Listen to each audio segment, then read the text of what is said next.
year is 1686. The place is Ghana. A small girl child is cradled in her mother's arms in the heart of the Asante kingdom.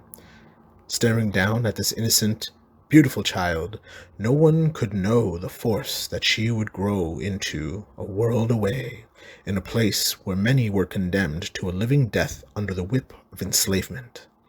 In this place, this child would grow into a queen in a kingdom of her own making, and return life and dignity to those that followed her into the smoke of battle. This child would grow to be known as Nanny of the Maroons, Grande Nanny, or Queen Nanny. She was a leader, a liberator, and a symbol of independence, freedom, and dignity for those that she led and their descendants. She would be remembered in song, in story, in the bedtime stories of children across the island, and immortalized as one of Jamaica's national heroes. By 1720, she and her brothers had earned respect and been given leadership of several Maroon communities hiding in Jamaica's verdant wilderness.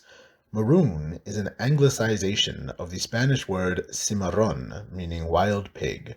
This was a term that was used to refer to the jungle-dwelling communities of freed slaves throughout the Americas, especially in the Caribbean and South America. Originally a pejorative term for these peoples, the label was worn proudly as an indicator of their freedom and independence. The disdain from their former masters was a compliment to their fortitude and capacity for survival, despite the multiple attempts to re-enslave or subjugate them. Maroon communities in Jamaica were safe havens for enslaved Africans that managed to escape the plantations where they were held. They would be provided shelter, food, and afforded the protection of a self-sufficient community, while gaining the opportunity for self-determination denied them by captivity. Nanny became the leader of the Windward Maroons, who were believed to have arrived in Jamaica while it was under Spanish rule during the 1500s. The seat of their power was situated in a place now called Nannytown. In this environment, under her leadership, they recreated a life that they had lost in West Africa. They built homes, traded with the other freed people, and protected themselves and others from recapture. Occasionally, they would come down from the Blue Mountains to raid plantations and towns for food, weapons, to free slaves, and to acquire other resources. They lived this way for years until the British colonial government of Jamaica sought to put a final end to the raiding and attacked. In 1728, the first shot was fired in the Maroon Wars. The Maroon Wars were a series of conflicts that endured for several years between the British government of Jamaica and the 5 Maroon villages.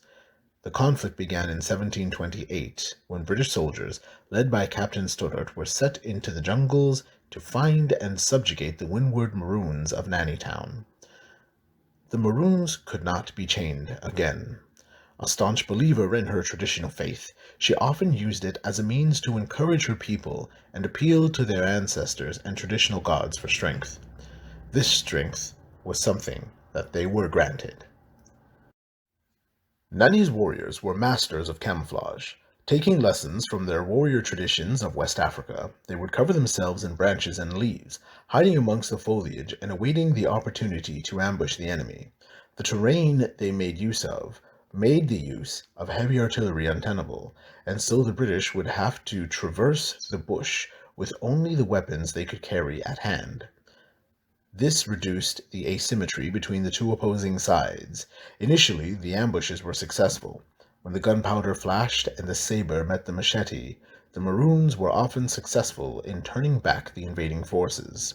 With the use of communication by way of the abeng, a horn that could be heard over long distances, the Maroons were often prepared for when the enemy would come.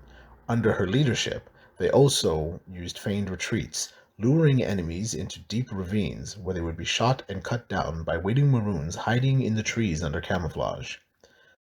The Maroons rarely killed all of the men that they defeated in an engagement.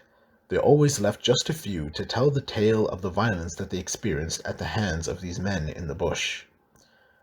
Realizing that she did not have the resources and manpower to sustainably resist these continuous incursions into her territory, Nanny sent many of her people to the leeward Maroons to seek shelter and combine their resources. Before long, The British Army would make its way to Nanny Town through the blockades and ambushes, and there would be little to be done to stop it. Soon after the refugees left Nanny Town, Captain Stoddart had found his way to the settlement in the middle of the night and set to killing people in their beds. The fighting that night was a mess of burning huts, exploding firearms, and the screams of the wounded and dying.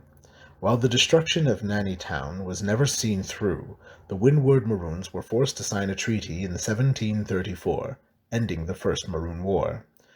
Nanny was conspicuously absent at the signing of the treaty in the protest, as her brothers made agreements to maintain their independence. In exchange for keeping their freedom, the Maroons were required to end the raids on the plantations and could no longer provide shelter to escaped slaves. Nanny died of old age in 1755.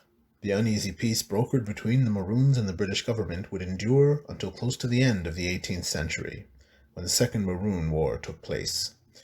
In 1976, her name was elevated to the status of national hero, and she is celebrated each year during Jamaica's Heroes Week. An image of her is also printed on Jamaica's $500 bill. Her name was immortalized in song and story. Her bravery, wisdom, and sheer commitment to the cause of freedom will never be forgotten. For all that she was, we will always remember Nanny of the Maroons.